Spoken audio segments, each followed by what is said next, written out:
And now it's time to preview an upcoming game with Ryan Metzler. Hey everybody, it's Ryan Metzler here again, and today we're going to take a look at another Kickstarter preview for a game whose campaign is currently running. That game is Gothic Doctor by Meltdown Games. Now this is a game for 2 to 5 players in which each player is a doctor, but they're not a doctor in the typical sense. They're a doctor for mythological or fantasy creatures. Things like vampires or werewolves or ghosts or mad scientists. They're going to be trying to cure the ailments of these people who are waiting in their waiting room by using different treatments, be it opiates or facial reconstruction or exorcism or even herbal remedies. Each patient will have their own specific requirements, some easier and some harder, and you'll be trying to earn the most money by doing the treatments for these people. So real quick, why don't we take a look at what you get inside of the box. Now remember, these are prototype quality components, not the final components. We'll see how the game plays, and at the end I'll come back and sum it all up for you.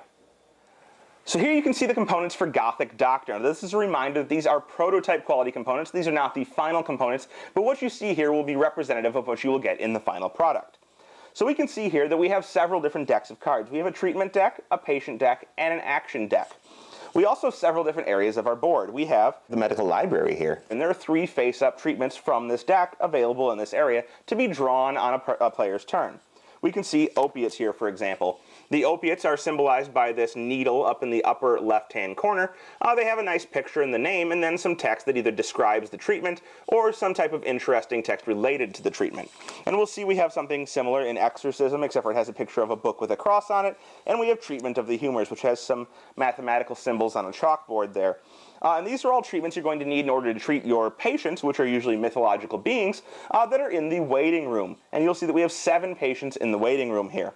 We have an asylum patient that was flipped up first, and a bite victim flipped up second. And the asylum patient is a madness patient. The bite victim is a vampire patient. And based on these 2 cards, we have determined that at the end of the game, there's going to be a bonus for vampires of $150 and madness patients of $150. And those are going to go to whoever treats the most patients of each of those types, as long as they've treated at least 3. So there's a bonus in getting those. In addition, there will be a bonus at the end of the game if you are a more general practitioner. If you manage to treat a ghost, a madness, a reanimate, a science, a vampire, and a werewolf, you will get a $200 bonus at the end of the game. So that's a bonus for kind of not, pegging yourself into a specific specialty, I should say.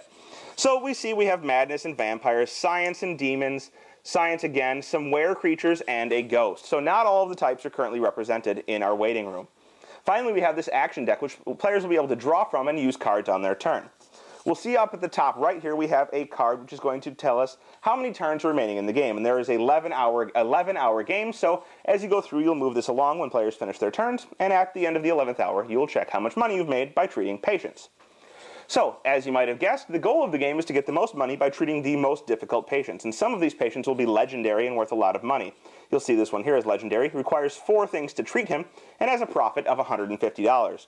While some of the less legendary ones, like bite victims, which are just normal, only require 2 things to treat them, and are only worth 50 pounds.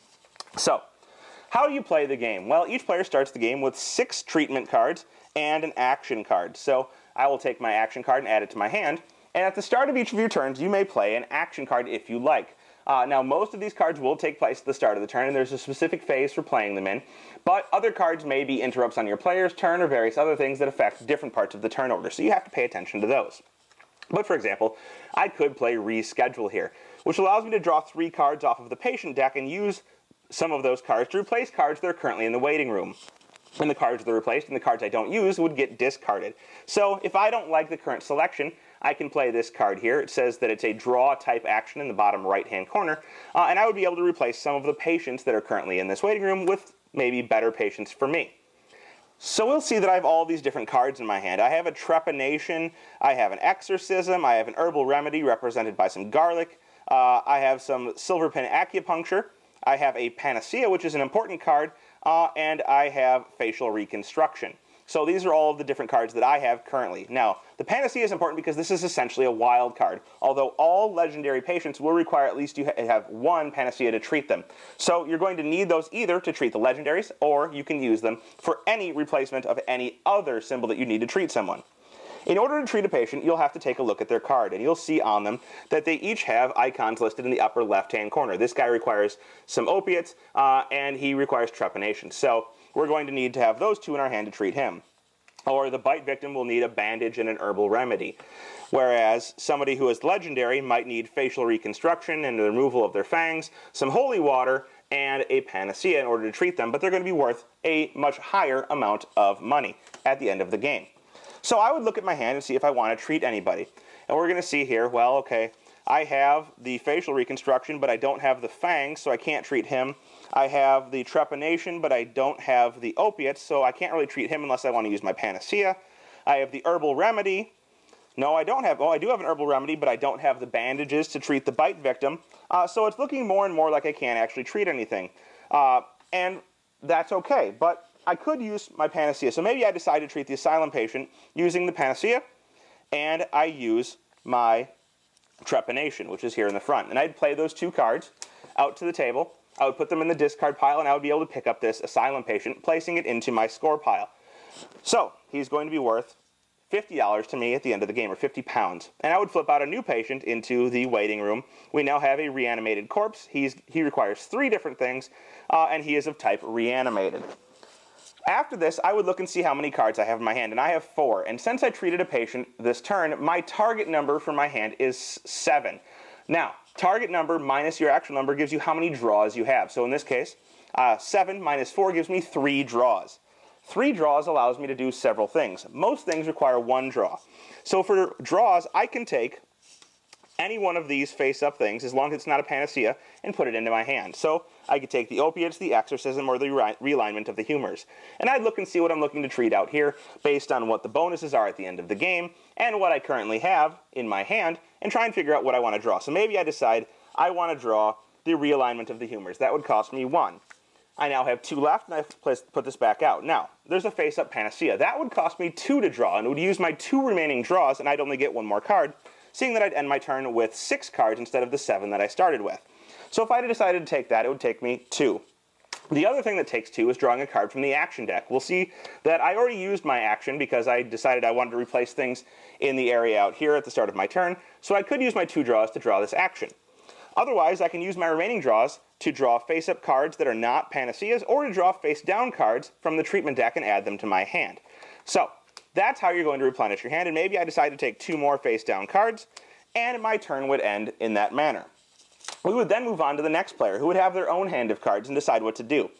Now, maybe they can't treat anything. They look through their hand of cards, and there's nothing they can do to treat any of these people, and they're just not going to worry about it. If you do not treat somebody on your turn, you have the option, or you will be able to have a target number of 9. So you're going to look at how many cards in your hand, and at the beginning of your turn, or the beginning of the game, you're going to have 6 treatments and 1 action. So you'll have 7 cards in your hand. With a target number of 9 for not treating, you will then have 2 draws. But if you had fewer cards in your hand, you'd have more. So let's say for some reason you only had 4 cards in your hand, because you drew all kinds of panaceas and action cards on an earlier turn.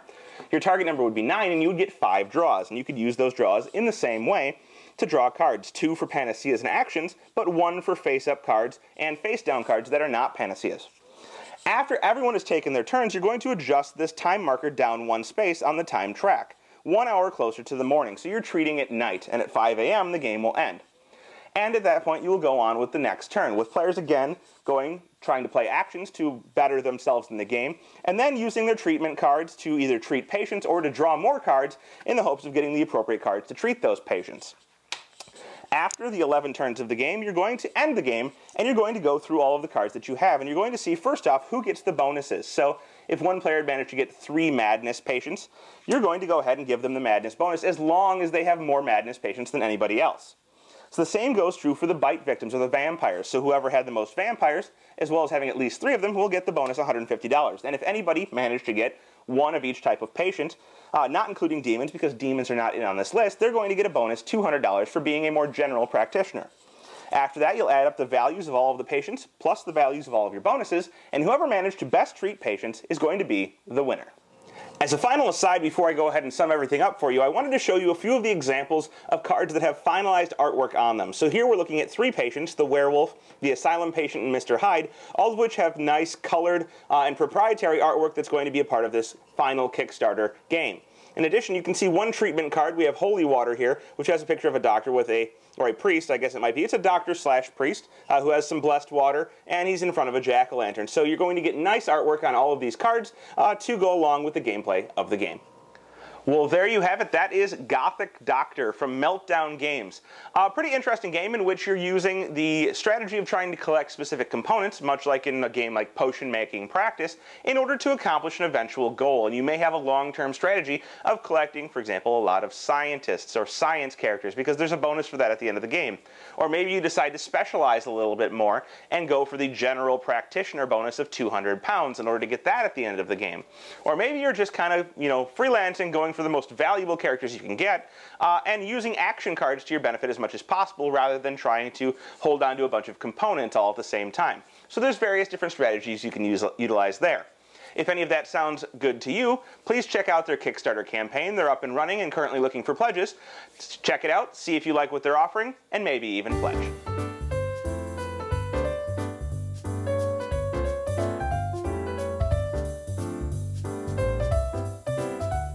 Thanks for watching our review today. For more information about board games, as well as the #1 board game audio podcast, check out Dicetower.com for reviews, interviews, and more. I'm Eric Summerer, and you've been watching The Dice Tower.